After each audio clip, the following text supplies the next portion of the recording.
소설 들려주는 여자.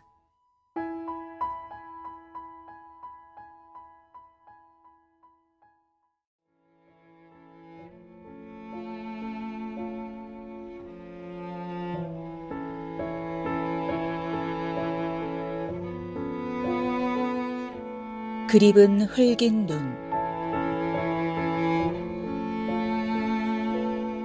현진건.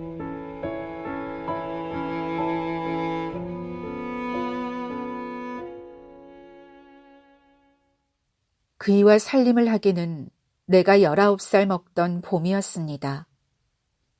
시방은 이래도 30도 못된 년이 이런 소리를 한다고 웃지 말아요. 기생이란 20살이 환갑이라니 30이면 이를테면 100세 장수한 할미쟁이가 아니야요. 그때는 괜찮았답니다. 이 푸르죽죽한 입술도 발그스름하였고 토실한 뺨볼이라든지 시방은 총누란 별명조차 듣지만은 오동통한 몸피라든지 살성도 희고 옷을 입으면 맵시도 나고 걸음걸이도 멋이 있었답니다. 소리도 그만저만하고 춤도 남의 흉내는 내었답니다. 화류계에서는 그래도 누구하고 이름이 있었는지라 호강도 우연만히 해보고 귀염도 남부럽잖게 받았습니다. 망할 것, 우스워 죽겠네. 하자는 이야기는 아니하고 제 칭찬만 하고 앉았구먼. 어쨌든 나도 한 시절이 있은 것은 사실입니다. 해구멍이 막히지도 않아 요릿집에서 인력거가 오고 가고만 보면 새로 2점 석점 전에는 집에 돌아온 적이 별로 없었습니다. 그나마 집에 와서 곧 자느냐 하면 그렇지도 않아 대개 집에 손님이 기다리고 있기도 하고 또는 손님과 같이 올 때가 많았습니다. 그래가지고 또 고달픈 몸을 밤새도록 고달프게 굴다가 해 뜬 뒤에야 인제 내 세상인가 보다 하고 간신히 눈을 붙이면 사정 모르는 손들이 낮부터 달려들어서 고단한 몸을 끌고 꽃구경을 간다, 들놀이를 간다, 절에를 나간다 합니다 그려. 그러니 몸이 피로 않을 수 있습니까? 놀기란 참 고된 일입니다. 어느 때는 사지가 늘어지고 노는 것이 딱 싫고 귀찮아서 인연의 노릇을 언제나 많아 하고 탄식이 나옵니다. 그럴 때 나의 눈앞에 그이가 나타났습니다. 나보담 4해 맞이인 그는 귀공자답게 얼굴도 곱상하고 돈도 잘 쓰며 노는 품도 재미스럽고 호기스러웠습니다. 나는 고만 그에게로 마음이 솔곳하고 말았지요. 그이도 나에게 적지 않게 빠진 모양이었습니다. 그럭저럭 관계가 깊어가자 그이는 나와 살자며 조르지 않겠습니까? 마침 기생 노릇도 그만두고 싶던 차에 밉지도 않은 사내라 내심으론 이게 웬 떡이냐 싶었지만 그래도 기생 행투가 그렇지 않아 이 핑계 저 핑계로 그 일을 바싹 달게 해서 돈 1,000원이나 착실히 빼앗아서 어머니를 주고 마지못해 사는 듯이 살림을 들어가게 되었습니다. 그이는 간이라도 빼어 먹일 듯이 나를 사랑해 주었습니다. 나를 얻기 전에도 오입게나 해본 모양이었으나 나이가 나이라 어리고 참다운 곳이 있었습니다. 나의 말이면 콩을 파치라 해도 고지 들었습니다. 나의 청이라면 무엇이고 낙종치 않는 것이 없었습니다. 이 눈치를 알아본 나는 그이로부터 가진 것을 졸라내었습니다. 집문서도 내 이름으로 내게 하고 자개농이랑 자개의걸이랑 한 칸 벽에 맞는 큰 체경이랑 물론 온갖 비단과 포목을 필필이 들여오게 하고 철철에 따르는 비녀며 사흘도리로 진고개에 가서는 순금 반지, 진주 반지, 보석 반지를 사게 하였습니다. 이외에 어머니의 생신이라는 둥, 일가의 홀리에 쓴다는 둥, 장사에 쓴다는 둥, 빚을 졌다는 둥, 갖은 핑계를 만들어서 그의 돈을 긁어내었습니다. 무슨 내 변명이 아니라 이런 짓을 한 게 전수히 나의 욕심 사나운 까닭도 아닙니다. 사라고 하고 달라고 하는 그것이 어쩐지 좋고 재미스럽기도 하였어요. 그리고 또 그것이 그에게 피우는 애교이고 아양이었어요. 그것뿐만이 아니지요.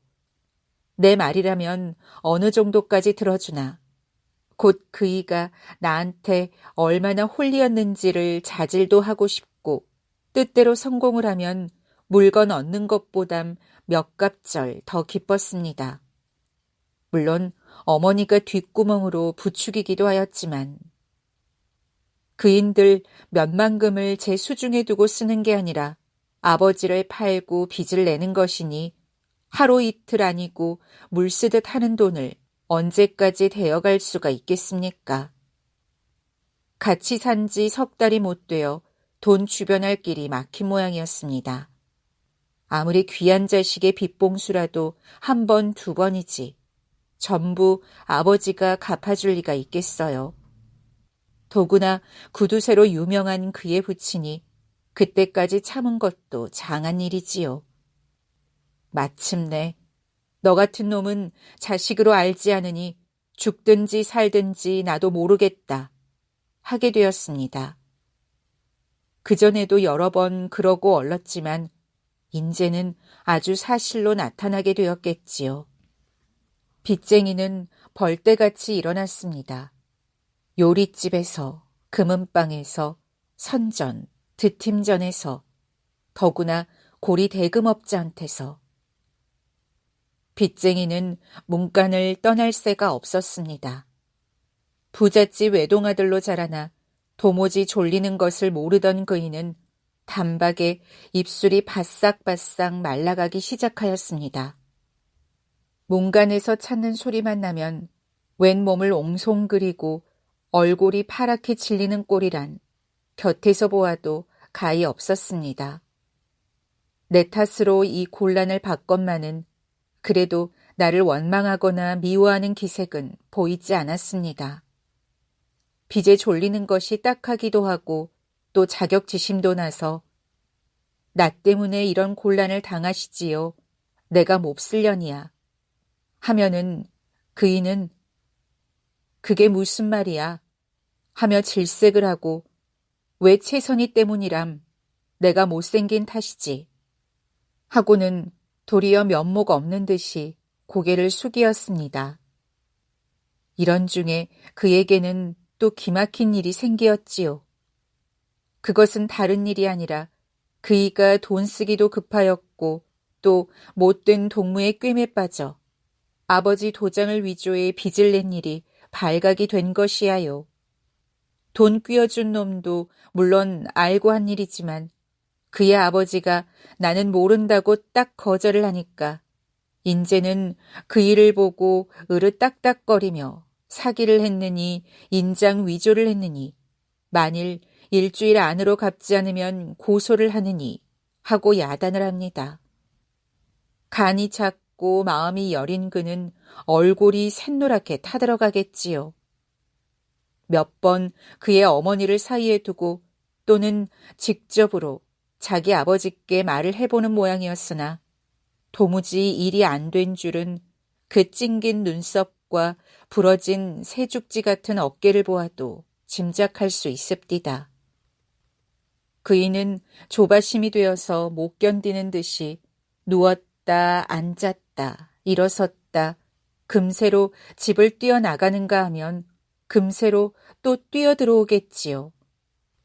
그러다가 나중에는 돌부처나 무엇같이 한자리에 우두커니 앉아 멍하니 바람벽만 바라보고 어느 때까지 손끝 하나 꼼짝도 아니하였습니다. 내일같이 그 일주일이란 귀한 날이고 오늘 같은 저녁이었습니다. 여름답게 흰 구름이 봉오리 봉오리 솟은 하늘엔 밝은 달이 걸리었습니다. 우리는 저녁을 먹고 나서 마루로 나와 달을 쳐다보고 있었습니다. 그때 나는 문득 작년 이맘때에는 한강에서 선유를 하였습니다. 굼실거리는 시원한 물결 같은 달빛을 보고 있자니 그림자를 부수는 배가 눈앞에 선해지며 갑자기 덥고 갑갑해서 견딜 수 없겠지요.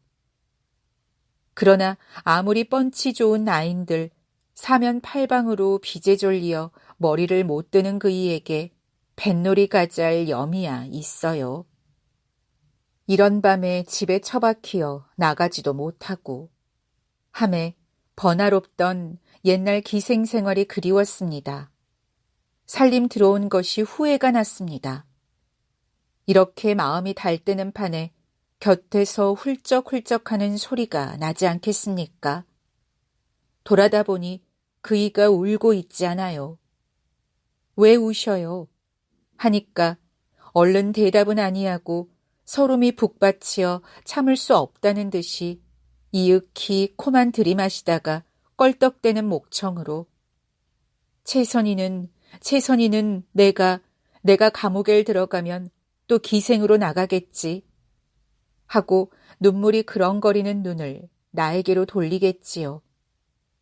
내 속을 알아채었나 보다 하고 가슴이 뜨끔하였으되 놀아먹은 보람이 있어서 단박에 흉업게 쓰리 그게 무슨 말씀이야요 하고 질색을 하였습니다.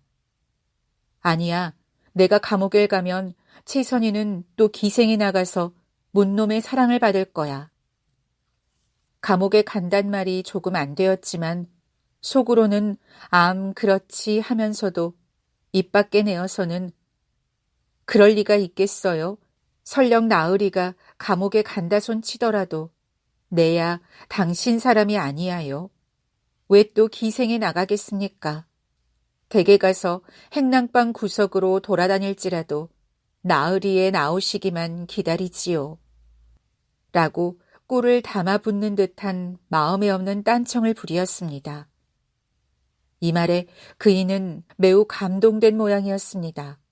바싹 다가들며 그게 참말이야? 그럼 참말 아니고. 그래, 내가 감옥에 가도 수절을 하고 나를 기다리겠단 말이야? 그럼 수절하고 말고. 천연덕스럽게 꼭 그리할 듯이 딱 끊어서 대답을 하였으되 속으로는 수절이란 말이 어째 춘향전이나 읽는 듯해서 우스웠습니다. 만일 내가 감옥에를 아니 가고 죽는다면 하고 그이는 나의 얼굴을 딱 노리었습니다.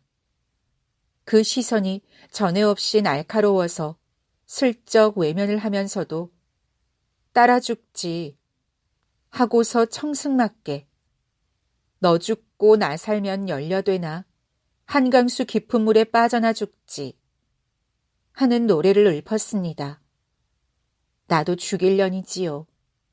그 소리를 들으며 그이는 또 얼빠진 듯이 우두커니 앉았다가 무슨 단단한 결심을 한 것 같이 벌떡 일어서며 채선이 내 할 말이 있으니 방으로 들어가자. 하지 않겠어요? 나는 또 안고 끼고 하려나 보다 하였습니다. 그이는 아직도 숫기가 남아있어 남 보는데 아니 남이 볼만한 데에서는 나의 손목 한번 시원스럽게 못 쥐고 그리하고 싶을 땐 꼭 방으로 끌고 들어갔습니다. 더구나 요사이 와서 몹시 근심을 한 뒤라든지 또는 비관한 뒤라든지 반드시 나를 쓰다듬고 어루만지기를 잊지 않았습니다. 이런 짐작을 한 나는 조금 앙탈도 하고 싶었으나 그의 운 것이 가엾어서 말대로 방에 들어갔습니다. 방에 들어온 그는 방문을 모두 안으로 닫아 걸겠지요. 내 짐작이 틀리지 않구나 하면서도 이 6월 염천에 방문을 왜 닫아요? 남 더워 죽겠는데 라고 까짜를 올렸건만 그 말에는 아무 대답이 없고 제 할 일을 다 해버립디다. 정 같으면 부끄러운 듯이 눈을 찡긋하기도 하고 손짓으로 말 말라고도 하였으련만 나는 벌써 내 입술에 닿는 그의 입술, 나의 젖가슴으로 허리로 도는 그의 팔을 기다렸건만 그이는 이상스럽게 엄연한 얼굴로 마주 앉아 있을 뿐입니다. 얼마 만에 그이는 가라앉은 목소리로 채선이 니나 내나 이 세상에 더 구차히 산다 한들 또 무슨 낙을 보겠니? 차라리 고만 죽어버리는 게 어떠냐? 하겠지요. 미쳤나? 죽기는 왜 죽어? 하면서도 그래요. 고만 죽어버려요. 라고 쉽사리 찬성을 하였습니다. 그래, 나하고 같이 죽을 테냐? 나으리하고 죽는다면 죽는 것도 꿀이지요. 내야말로 너하고 같이 죽는다면 한이 없겠다.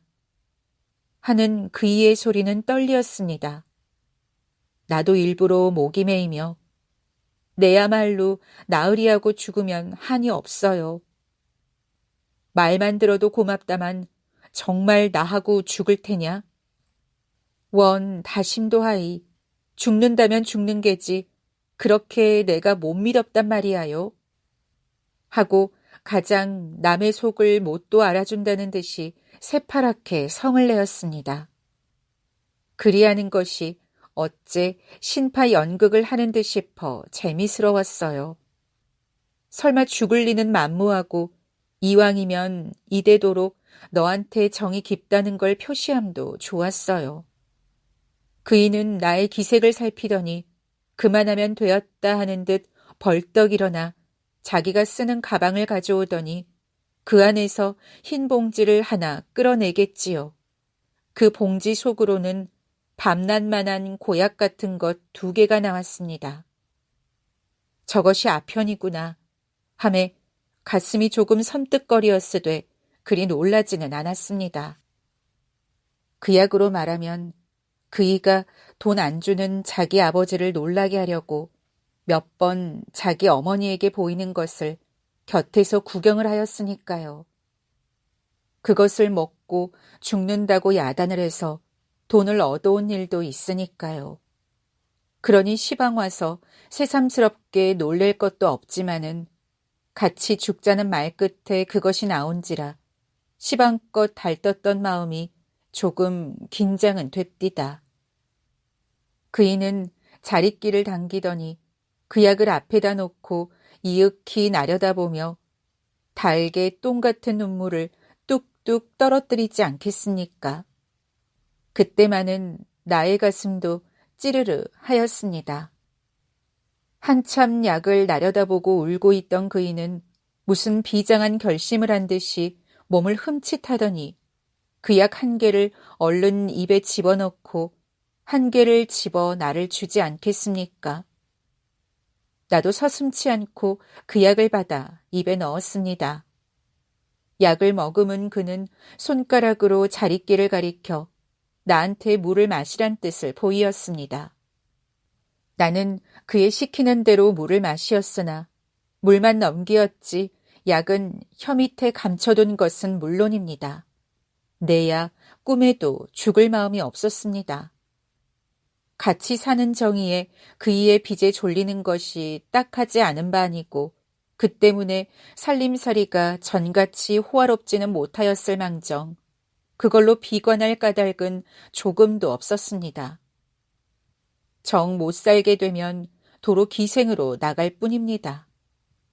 벌써 살림살이에 물려서 그렇지 않아도 기생 생활이 그립던 나이인데 아직 나이 어리고 남에게 귀염받던 일, 호강하던 일이 어제 일같이 역력히 기억에 남아있는 나이인데 앞길에도 기쁨과 호강이 춤추며 기다리고 있는 줄 믿는 나이인데 왜 죽자는 마음이 추호 만친들 생기겠습니까?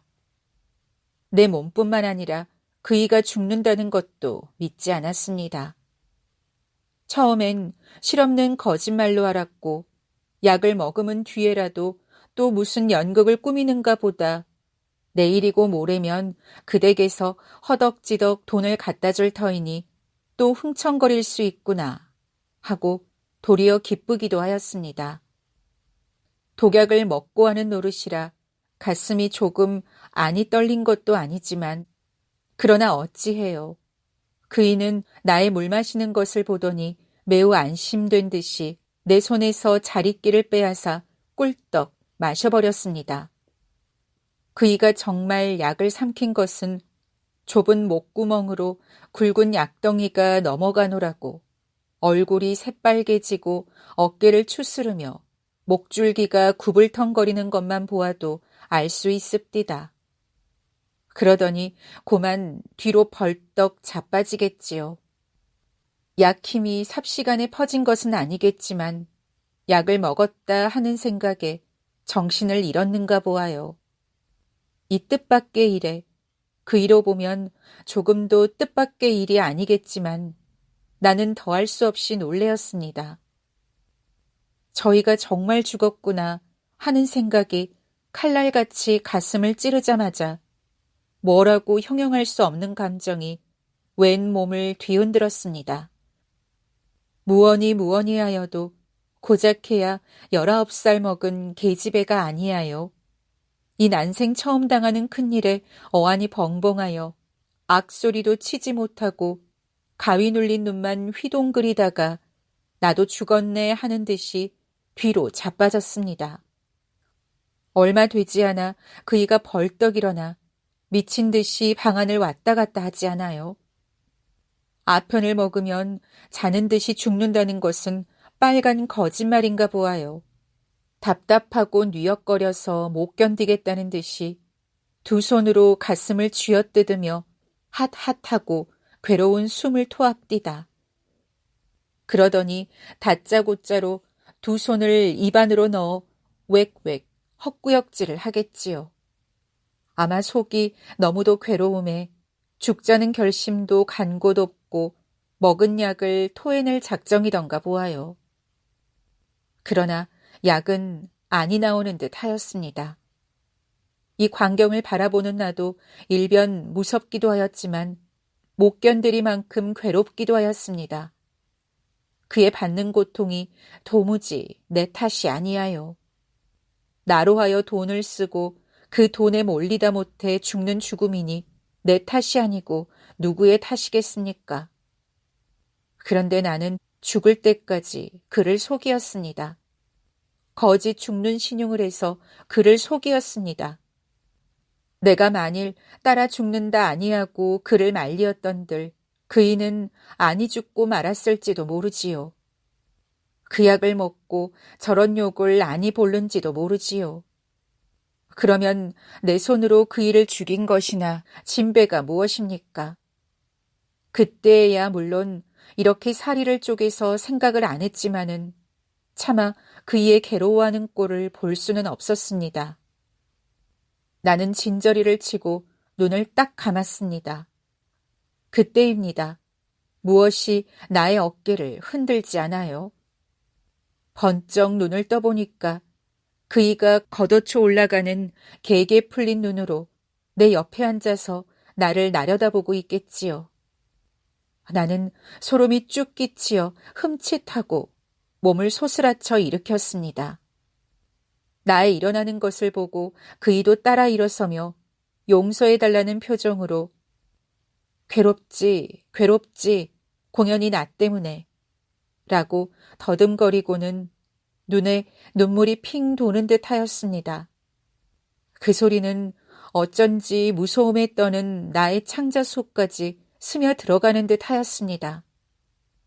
나의 눈에도 뜨거운 눈물이 쏟아졌습니다. 그러자 그이는 바짝 다가들며 한 손으로 내 목덜미를 안고 또 한 손일랑 나의 입에 들이대입디다. 죽어가는 그이, 아니 벌써 송장이나 진배 없는 그의 손이 나에게 닿았건만 나는 조금도 전같이 두렵고 무서운 증이 들지 않았습니다. 베아타라 베아타, 어서 베아타 하고 그이는 손가락을 내 입안으로 꾸역꾸역 들이밀겠지요. 이때 입안에 든 약을 생각한 나는 흘리던 눈물을 뚝 그치고 에그머니 싶었습니다. 나는 그이의 지중한 사랑에 감흡하였으되 그이가 돌려내려고 애를 쓰는 것이로되 나는 그 약을 내어놓기가 죽어도 싫었습니다. 나는 차라리 삼켜버리려 하였습니다. 몇 번을 침을 모아 그 약을 넘기려 하였으나 왼수의 덩이가 큰 까닭인지 세상 넘어가지를 않습디다. 그러는 판에 내 입에 들어온 그이의 손가락이 벌써 그 약을 집어내겠지요. 그 약을 집어내자 나를 바라보던 그이의 얼굴은 시방도 잊히지 않습니다. 어쩌면 그 곰상스럽던 얼굴이 그렇게 무섭게 변할까요? 나는 어떻다 형용할 수가 없습니다. 제 계집이 딴 사내를 끼고 자는 것을 보는 본 남편의 얼굴이나 그러할는지요. 그 얼굴의 표정은 분노 그것이었습니다. 원한 그것이었습니다. 입술을 악물고 드러난 이빨 하나만 보고라도 누구든지 질겁할 것입니다. 더구나 잊히지 않는 것은 그 눈자 위에요. 일상 생글생글 웃는 듯 하던 그 눈매가 위로 홉뜨여서 미친 개 눈깔같이 핏발을 세워 나를 흘긴 것이야요. 그 무섭기란 시방 생각하여도 몸서리가 치여요. 그이는 숨이 진 뒤에도 그 홉뜬 눈을 감지 않았습니다.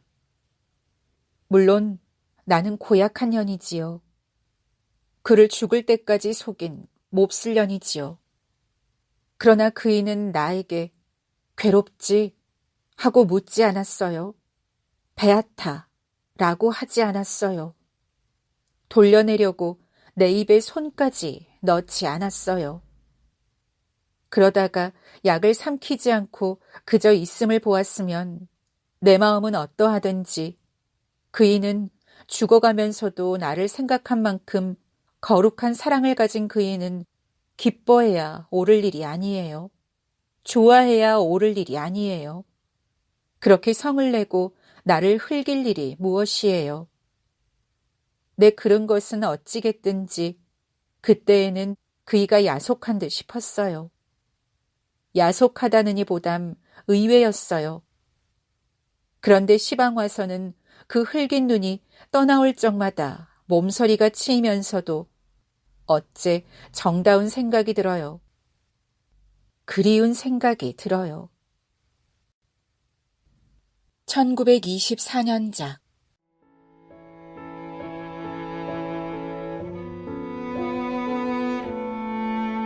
운수 좋은 날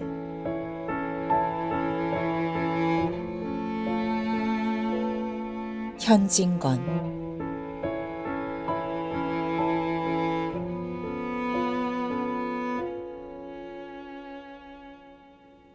새침하게 흐린 품이 눈이 올 듯 하더니 눈은 아니오고 얼다감한 비가 추적추적 내리었다. 이날이야말로 동소문 안에서 인력거꾼 노릇을 하는 김첨지에게는 오래간만에도 닥친 운수 좋은 날이었다. 문 안에, 거기도 문 밖은 아니지만 들어간답시는 앞집 마나님을 전찻길까지 모셔다 드린 것을 비롯으로 행여나 손님이 있을까 하고 정류장에서 어정어정하며 내리는 사람 하나하나에게 거의 비는 듯한 눈결을 보내고 있다가 마침내 교원인 듯한 양복쟁이를 동광학교까지 태워다 주기로 되었다. 첫 번에 30전, 둘째 번에 50전. 아침 대바람에 그리 흉치 않은 일이었다. 그야말로 재수가 옴붙어서 근 열흘 동안 돈 구경도 못한 김첨지는 10전짜리 100통화 서푼 또는 5푼이 찰깍하고 손바닥에 떨어질 째 거의 눈물을 흘릴 만큼 기뻐했었다. 더구나 이날 이때에 이 80전이라는 돈이 그에게 얼마나 유용한지 몰랐다. 컬컬한 목에 모주 한 잔도 적실 수 있거니와 그보다도 앓는 아내에게 설렁탕 한 그릇도 사다 줄 수 있습니다. 그의 아내가 기침으로 쿨룩거리기는 벌써 달포가 넘었다. 조밥도 굶기를 먹다시피 하는 형편이니 물론 약 한 첩 써본 일이 없다.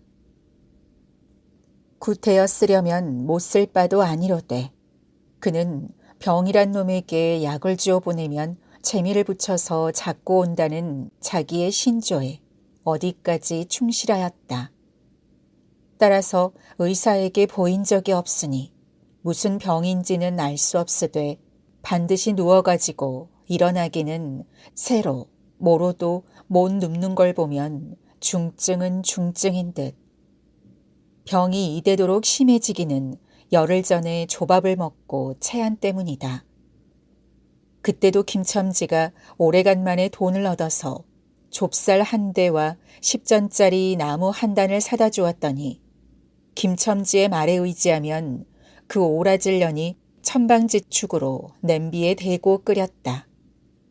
마음은 급하고 불길은 달지 않아 채 익지도 않은 것을 그 오라질 년이 숟가락은 고만두고 손으로 움켜서 두 뺨에 주먹덩이 같은 혹이 붉어지도록 누가 빼앗을 듯이 처박지르더니만 그날 저녁부터 가슴이 당긴다, 배가 캥긴다고 눈을 홉뜨고 지랄병을 하였다. 그때 김첨지는 열화와 같이 성을 내며 에이 오라질년 조롱복은 할 수가 없어. 못 먹어 병, 먹어서 병, 어쩌란 말이야. 왜 눈을 바로 뜨지 못해. 홉뜬 눈은 조금 바로워졌건만 이슬이 맺히었다. 김첨지의 눈시울도 뜨끈뜨끈하였다. 이 환자가 그러고도 먹는 데는 물리지 않았다. 사흘 전부터 설렁탕 국물이 마시고 싶다고 남편을 졸랐다. 이런 오라질년, 조밥도 못 먹는 년이 설렁탕은 또 처먹고 지랄 병을 하게 라고 야단을 쳐보았지만 못 사주는 마음이 시원치는 않았다. 인제 설렁탕을 사줄 수도 있다. 앓는 어미 곁에서 배고파 보채는 개똥이 3살 먹이에게 죽을 사줄 수도 있다. 80전을 손에 쥔 김첨지의 마음은 푼푼하였다. 그러나 그의 행운은 그걸로 그치지 않았다. 땀과 빗물이 섞여 흐르는 목덜미를 기름 주머니가 다 된 광목 수건으로 닦으며 그 학교 문을 돌아 나올 때였다. 뒤에서 인력거 하고 부르는 소리가 난다. 자기를 불러 멈춘 사람이 그 학교 학생인 줄 김첨지는 한 번 보고 짐작할 수 있었다. 그 학생은 다짜고짜로 남대문 정거장까지 얼마요? 라고 물었다. 아마도 그 학교 기숙사에 있는 이로 동기 방학을 이용하여 귀양하려 함이리라. 오늘 가기로 작정은 하였건만 비는 오고 짐은 있고 해서 어찌할 줄 모르다가 마침 김첨지를 보고 뛰어나왔음이리라. 그렇지 않으면 왜 구두를 채 신지 못해서 질질 끌고 비록 고구라 양복일 망정 노바기로 비를 맞으며 김첨지를 뒤쫓아 나왔으랴. 남대문 정거장까지 말씀입니까? 하고 김첨지는 잠깐 주저하였다. 그는 우중에 우장도 없이 그 먼 곳을 철벅거리고 가기가 싫었음일까. 처음 것, 둘째 것으로 고만 만족하였음일까. 아니다. 결코 아니다. 이상하게도 꼬리를 맞물고 덤비는 이 행운 앞에 조금 겁이 났습니다.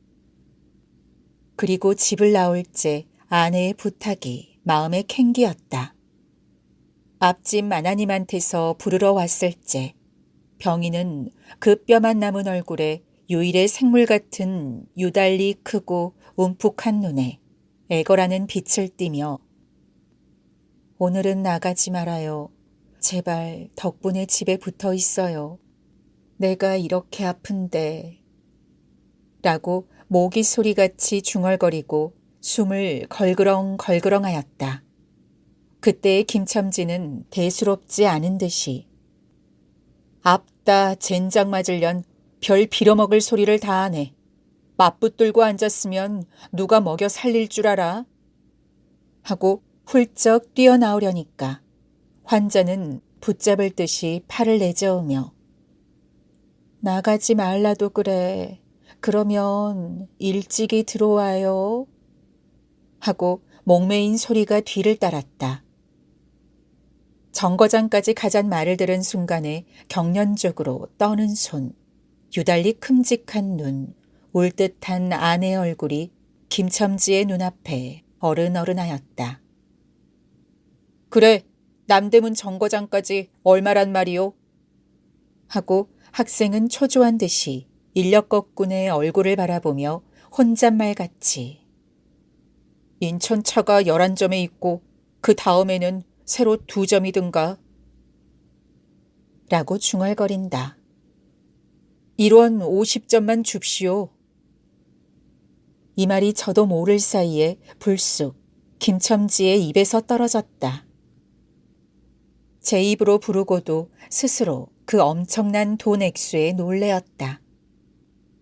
한꺼번에 이런 금액을 불러라도 본 지가 그 얼마만인가. 그러자 그 돈 벌 용기가 병자에 대한 염려를 사르고 말았다. 설마 오늘 내로 어떠랴 싶었다. 무슨 일이 있더라도 제1, 제2의 행운을 곱친 것보다도 오히려 갑절이 많은 이 행운을 놓칠 수 없다 하였다. 1원 50전은 너무 과한데. 이런 말을 하며 학생은 고개를 끼웃하였다. 아니올시다. 이수로 치면 여기서 거기가 시오리가 넘는답니다. 또 이런 진날에 좀 더 주셔야지요.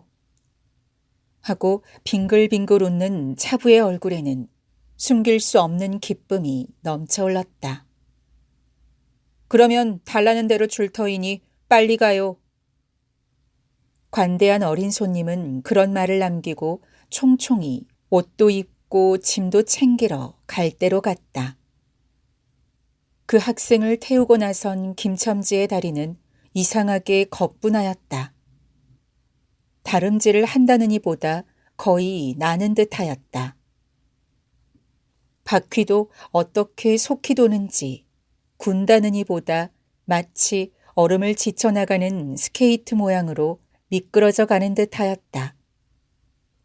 얼은 땅에 비가 내려 미끄럽기도 하였지만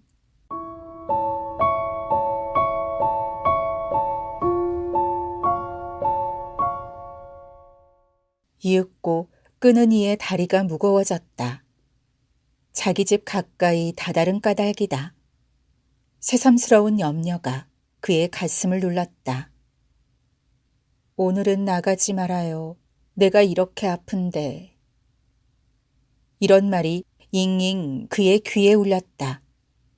그리고 병자의 움쑥 들어간 눈이 원망하는 듯이 자기를 노리는 듯하였다. 그러자 엉엉하고 우는 개똥이의 곡성을 들은 듯 싶다. 딸꾹딸꾹하고 숨 모으는 소리도 나는 듯 싶다. 왜 이러우? 기차 놓치겠구먼. 하고 탄이의 초조한 부르짖음이 간신히 그의 귀에 들어왔다. 언뜻 깨달으니 김첨지는 인력거체를 쥔 채 길 한복판에 엉거주춤 멈춰있지 않은가. 예. 하고 김첨지는 또다시 다름질하였다. 집이 차차 멀어갈수록 김첨지의 걸음에는 다시금 신이 나기 시작하였다. 다리를 제게 놀려야만 쉴 새 없이 자기의 머리에 떠오르는 모든 근심과 걱정을 잊을 듯이. 정거장까지 끌어다주고 그 깜짝 놀란 1원 50전을 정말 제 손에 쥐매 제 말 맞다나 10리나 되는 길을 비를 맞아가며 질퍽거리고 온 생각은 아니하고 거저나 얻은 듯이 고마웠다. 졸부나 된 듯이 기뻤다. 제 자식벌밖에 안 되는 어린 손님에게 몇 번 허리를 굽히며 안녕히 다녀옵시오 라고 깍듯이 재우쳤다. 그러나 빈 인력거를 털털거리며 이 우중에 돌아갈 일이 꿈밖이었다. 노동으로 하여 흐른 땀이 식어지자 굶주린 창자에서 물 흐르는 옷에서 어슬어슬한 기가 솟아나기 비롯하며 1원 50전이란 돈이 얼마나 귀찮고 괴로운 것인 줄 절절히 느끼었다. 정거장을 떠나는 그의 발길은 힘 하나 없었다. 온몸이 옹송그려지며 당장 그 자리에 엎어져 못 일어날 것 같았다. 젠장 맞을 것, 이 비를 맞으며 빈 인력거를 털털거리고 도라를 간담. 이런 빌어먹을 제 할미를 붙을 비가 왜 남의 상판을 딱딱 때려. 그는 몹시 화증을 내며 누구에게 반항이나 하는 듯이 개걸거렸다. 그럴 즈음에 그의 머리엔 또 새로운 광명이 비쳤나니 그것은 이러고 갈 게 아니라 이 근처를 빙빙 돌며 차 오기를 기다리면 또 손님을 태우게 될는지도 몰라 라는 생각이었다. 오늘 운수가 괴상하게도 좋으니까 그런 요행이 또 한 번 없으리라고 누가 보증하랴. 꼬리를 굴리는 행운이 꼭 자기를 기다리고 있다고 내기를 해도 좋을 만한 믿음을 얻게 되었다. 그렇다고 정거장 인력거꾼의 등살이 무서우니 정거장 앞에 섰을 수는 없었다. 그래 그는 이전에도 여러 번 해본 일이라 바로 정거장 앞 전차 정류장에서 조금 떨어지게 사람 다니는 길과 전찻길 틈에 인력거를 세워놓고 자기는 그 근처를 빙빙 돌며 형세를 관망하기로 하였다. 얼마 만에 기차는 왔고 수십 명이나 되는 손이 정류장으로 쏟아져 나왔다. 그 중에서 손님을 물색하는 김첨지의 눈엔 양머리에 뒤축 높은 구두를 신고 망토까지 두른 기생 퇴물인 듯 난봉 여학생인 듯한 여편네의 모양이 띄었다. 그는 슬근슬근 그 여자의 곁으로 다가들었다. 아씨, 인력거 아니 타시랍시오. 그 여학생인지 뭔지가 한참은 매우 때깔을 빼며 입술을 꼭 다문 채 김첨지를 거들떠보지도 않았다. 김첨지는 국어라는 거지나 무엇같이 연애, 연방, 그의 기색을 살피며 아씨, 정거장 애들보담 아주 싸게 모셔다 드리겠습니다. 댁이 어디신가요? 하고 추근추근하게도 그 여자의 들고 있는 일본식 버들 고리짝에 제 손을 대었다. 왜 이리? 남 귀치않게. 소리를 별력같이 지르고는 돌아선다. 김첨지는 어렵쇼 하고 물러섰다. 전차는 왔다. 김첨지는 원망스럽게 전차 타는 일을 노리고 있었다. 그러나 그의 예감은 틀리지 않았다. 전차가 빡빡하게 사람을 싣고 움직이기 시작하였을 때 타고 남은 손 하나가 있었다. 굉장하게 큰 가방을 들고 있는 걸 보면 아마 붐비는 차 안에 짐이 크다 하여 차장에게 밀려 내려온 눈치였다. 김첨지는 대어섰다. 인력거를 타시랍시오. 한동안 값으로 승강이를 하다가 60전에 인사동까지 태워다 주기로 하였다. 인력거가 무거워짐에 그의 몸은 이상하게도 가벼워졌고 그리고 또 인력거가 가벼워지니 몸은 다시금 무거워졌건만 이번에는 마음조차 초조해 온다. 집의 광경이 자꾸 눈앞에 어른거리어 인제 요행을 바랄 여유도 없었다. 나무 등걸이나 무엇 같고 제 것 같지도 않은 다리를 연애 꾸짖으며 질팡갈팡 뛰는 수밖에 없었다. 저놈의 인력거꾼이 저렇게 술이 취해가지고 이 진땅에 어찌 가노? 라고 길 가는 사람이 걱정을 하리만큼 그의 걸음은 황급하였다. 흐리고 비오는 하늘은 어둠침침하게 벌써 황혼에 가까운 듯하다. 창경원 앞까지 다다라서야 그는 턱에 닿은 숨을 돌리고 걸음도 늦추 잡았다. 한 걸음 두 걸음 집이 가까워올수록 그의 마음조차 괴상하게 누그러졌다. 그런데 이 누그러움은 안심해서 오는 게 아니오. 자기를 덮친 무서운 불행을 빈틈없이 알게 될 때가 박두한 것을 두려워하는 마음에서 오는 것이다. 그는 불행에 다닥치기 전 시간을 얼마쯤이라도 늘리려고 버르적거렸다. 기적에 가까운 벌이를 하였다는 기쁨을 할 수 있으면 오래 지니고 싶었다. 그는 두리번 사면을 살피었다.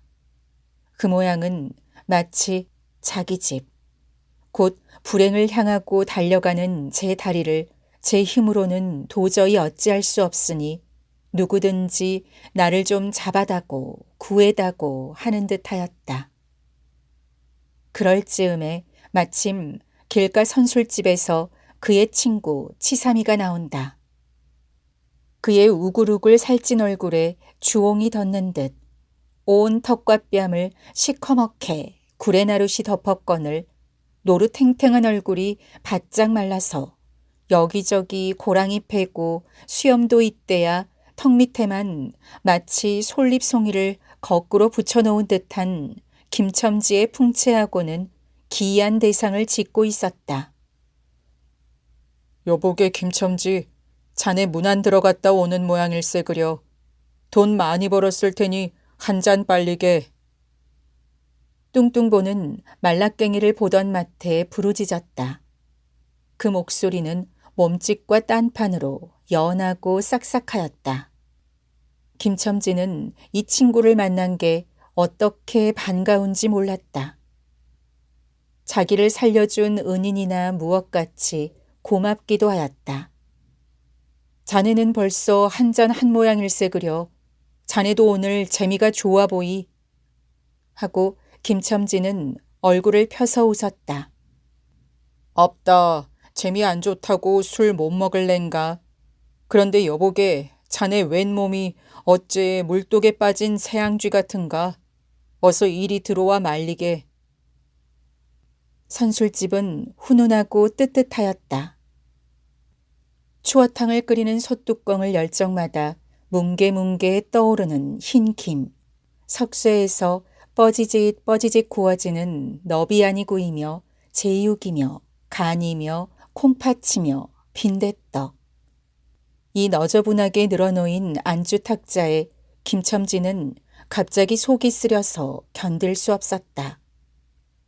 마음대로 할량이면 거기 있는 모든 먹음먹이를 모조리 깡그리 집어삼켜도 시원치 않았다. 하되 배고픈 이는 우선 분량 많은 빈대떡 2개를 쪼이기도 하고 추어탕을 한 그릇 청하였다. 줄인 창자는 음식 맛을 보더니 더욱더욱 비어지며 자꾸자꾸 드리라 하였다. 순식간에 두부와 밑구르 든 국 한 그릇을 그냥 물같이 들이켜고 말았다. 셋째 그릇을 받아들었을 때 데우던 막걸리 곱빼기 2잔이 더웠다. 치삼이와 같이 마시자 원원이 비었던 속이라 찌르르 하고 창자에 퍼지며 얼굴이 화끈거렸다. 눌러 곱빼기 한 잔을 또 마셨다. 김첨지의 눈은 벌써 개개 풀리기 시작하였다. 석쇠에 얹힌 떡 2개를 숭덩숭덩 썰어서 볼을 불룩거리며 또 곱빼기 2잔을 부어라 하였다. 치삼은 의아한 듯이 김첨지를 보며 여보게 또 붓다니 벌써 우리가 넉 잔씩 먹었네. 돈이 40전일세. 라고 주의시켰다. 아따 이놈아, 40전이 그리 끔찍하냐. 오늘 내가 돈을 막 벌었어. 참 오늘 운수가 좋았느니. 그래, 얼마를 벌었단 말인가? 30원을 벌었어, 30원을. 이런 젠장 맞을 수를 왜 안 부어? 괜찮다, 괜찮다. 막 먹어도 상관이 없어. 오늘 돈 산더미 같이 벌었는데. 이 사람 취했군. 그만두세. 이놈아, 이걸 먹고 취할 내냐? 어서 더 먹어. 하고는 치삼의 귀를 잡아채며 취한이는 부르짖었다. 그리고 술을 붓는 15살 됨직한 중대가리에게로 달려들며 이놈, 오라질 놈, 왜 술을 붓지 않어? 라고 야단을 쳤다. 중대가리는 히히 웃고 치삼을 보며 문의하는 듯이 눈짓을 하였다. 주정꾼이 눈치를 알아보고 화를 버럭 내며 애미를 붙을 이 오라질 놈들 같으니 이놈 내가 돈이 없을 줄 알고 하자마자 허리춤을 흠칫흠칫 하더니 1원짜리 한 장을 꺼내어 중대가리 앞에 펄쩍 집어던졌다. 그 사품에 몇 푼 은전이 잘그랑하며 떨어진다. 여보게 돈 떨어졌네. 돈을 막 끼었나? 이런 말을 하며 일변 돈을 줍는다. 김첨지는 취한 중에도 돈의 거처를 살피는 듯이 눈을 크게 떠서 땅을 내려다보다가 불시에 제 하는 짓이 너무 더럽다는 듯이 고개를 소스라치자 더욱 성을 내며 봐라 봐, 이 더러운 놈들아. 내가 돈이 없나 다리 뼈다귀를 꺾어 놓을 놈들 같으니. 하고 치삼에 주워주는 돈을 받아 이 원수의 돈, 이 육시를 할 돈 하면서 팔매질을 친다. 벽에 맞아떨어진 돈은 다시 술 끓이는 양푼에 떨어지며 정당한 매를 맞는다는 듯이 쨍 하고 울었다. 곱배기 두 잔은 또 부어질 겨를도 없이 말려가고 말았다. 김첨지는 입술과 수염에 붙은 술을 빨아들이고 나서 매우 만족한 듯이 그 솔잎 송이 수염을 쓰다듬으며 또 부어, 또 부어 라고 외쳤다. 또 한 잔 먹고 나서 김첨지는 치삼의 어깨를 치며 문득 껄껄 웃는다. 그 웃음소리가 어떻게 컸는지 술집에 있는 이의 눈은 모두 김첨지에게로 몰리었다. 웃는 이는 더욱 웃으며 여보게 치삼이 내 우스운 이야기 하나 할까? 오늘 손을 태우고 정거장에까지 가지 않았겠나? 그래서? 갔다가 그저 오기가 안 됐네 그려. 그래 전차 정류장에서 어름어름하며 손님 하나를 태울 궁리를 하지 않았나? 거기 마침 마나님이신지 여학생이신지 요새야 어디 논다니와 아가씨를 구별할 수가 있던가. 망토를 잡수시고 비를 맞고 서 있겠지.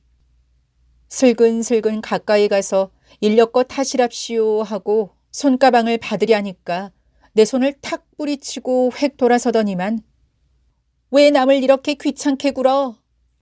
그 소리야말로 꾀꼬리 소리지. 허허. 김첨지는 교묘하게도 정말 꾀꼬리 같은 소리를 내었다. 모든 사람은 일시에 웃었다. 빌어먹을 깍쟁이 같은 년 누가 저를 어쩌나? 왜 남을 귀찮게 굴어? 어이구 소리가 처신도 없지. 허허. 웃음소리들은 높아졌다. 그러나 그 웃음소리들이 사라지기 전에 김첨지는 훌쩍훌쩍 울기 시작하였다. 치삼은 어이없이 주정뱅이를 바라보며 금방 웃고 지랄을 하더니 우는 건 또 무슨 일인가? 김첨지는 연에 코를 들이마시며 우리 마누라가 죽었다네. 뭐? 마누라가 죽다니 언제? 이놈아 언제는 오늘이지. 애끼 미친놈 거짓말 마라. 거짓말은 왜? 참말로 죽었어, 참말로. 마누라 시체를 집에 뻗을쳐놓고 내가 죽일 놈이야. 하고 김첨지는 엉엉 소리를 내어 운다. 치삼은 흥이 조금 깨어지는 얼굴로 원 이 사람이 참말을 하나 거짓말을 하나 그러면 집으로 가세 가 하고 우는 이의 팔을 잡아당기었다. 치삼의 끄는 손을 뿌리치더니 김첨지는 눈물이 글썽글썽한 눈으로 싱그레 웃는다. 죽기는 누가 죽어 하고 득이가 양양. 죽기는 왜 죽어? 생때같이 살아만 있단다. 그 오라질 년이 밥을 죽이지. 인제 나한테 속았다. 하고 어린애 모양으로 손뼉을 치며 웃는다. 이 사람이 정말 미쳤단 말인가? 나도 아주머니가 앓는단 말은 들었는데. 하고 치삼이도 어느 불안을 느끼는 듯이 김첨지에게 또 돌아가라고 권하였다. 안 죽었어. 안 죽었대도 그래. 김첨지는 화증을 내며 확신 있게 소리를 질렀으되 그 소리엔 안 죽은 것을 믿으려고 애쓰는 가락이 있었다. 기어이 일원어치를 채워서 곱배기 한 잔씩 더 먹고 나왔다. 구준비는 의연히 추적추적 내린다.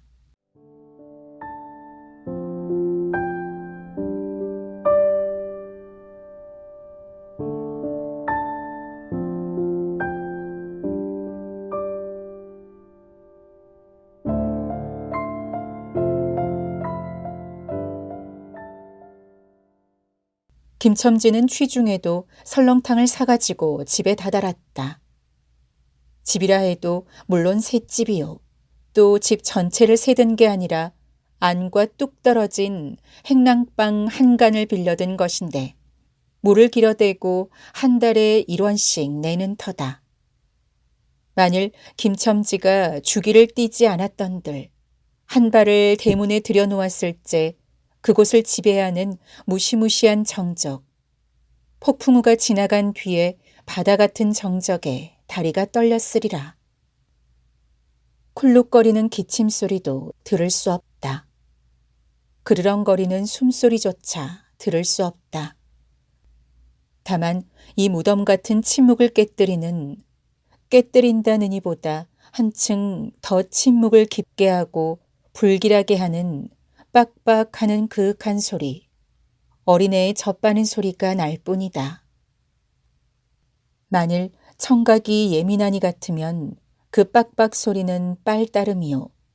꿀떡꿀떡하고 전 넘어가는 소리가 없으니 빈젖을 빤다는 것도 짐작할는지 모르리라.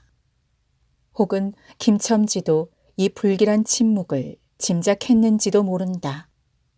그렇지 않으면 대문에 들어서자마자 전에 없이 이 난장 맞을 년 남편이 들어오는데 나와보지도 않아. 이 오라질 년 이라고 고함을 친 게 수상하다. 이 고함이야말로 제 몸을 엄습해오는 무시무시한 증을 쫓아버리려는 허장성세인 까닭이다. 하여간 김첨지는 방문을 왈칵 열었다. 구역을 내게 하는 축이, 떨어진 삿자리 밑에서 나온 먼지내, 빨지 않은 기저귀에서 나는 똥내와 오줌내, 가지각색 때가 켜켜이 앉은 옷내, 병인의 담 썩은 내가 섞인 추기가 무딘 김첨지의 코를 찔렀다. 방 안에 들어서며 설렁탕을 한 구석에 놓을 사이도 없이 주정꾼은 목청을 있는 대로 다 내어 호통을 쳤다. 이런 오라질 년 쥐야장천 누워만 있으면 제일이야. 남편이 와도 일어나지를 못해. 라는 소리와 함께 발길로 누은이의 다리를 몹시 찼다. 그러나 발길에 채이는 건 사람의 살이 아니고 나무 둥걸과 같은 느낌이었다. 이때의 빽빽 소리가 응아 소리로 변하였다. 개똥이가 물었던 젖을 빼어놓고 운다. 운대도 온 얼굴을 찡그려 붙여서 운다는 표정을 할 뿐이다. 응아 소리도 입에서 나는 게 아니고 마치 뱃속에서 나는 듯하였다. 울다가 목도 잠겼고 또 울기조차 쉬지 않은 것 같다. 발로 차도 그 보람이 없는 걸 보자 남편은 아내의 머리맡으로 달려들어 그야말로 까치집 같은 환자의 머리를 꺼들어 흔들며 이년아 말을 해 말을. 입이 붙었어 이 오라질 년. 이것 봐. 아무 말이 없네. 이년아 죽었단 말이냐? 왜 말이 없어? 또 대답이 없네. 정말 죽었나 보이. 이러다가 누은이의 흰 창을 덮은 위로 치뜬 눈을 알아보자마자 이 눈깔, 왜 나를 바라보지 못하고 천장만 보느냐, 응? 하는 말끝엔 목이 메었다. 그러자 산 사람의 눈에서 떨어진 달개똥 같은 눈물이 주근이의 뻣뻣한 얼굴을 어룽어룽 적시었다. 문득 김첨지는 미칠 듯이 제 얼굴을 주근이의 얼굴에 한데 비비대며 중얼거렸다. 설렁탕을 사다 놓았는데 왜 먹지를 못하니. 괴상하게도 오늘은 운수가 좋더니만.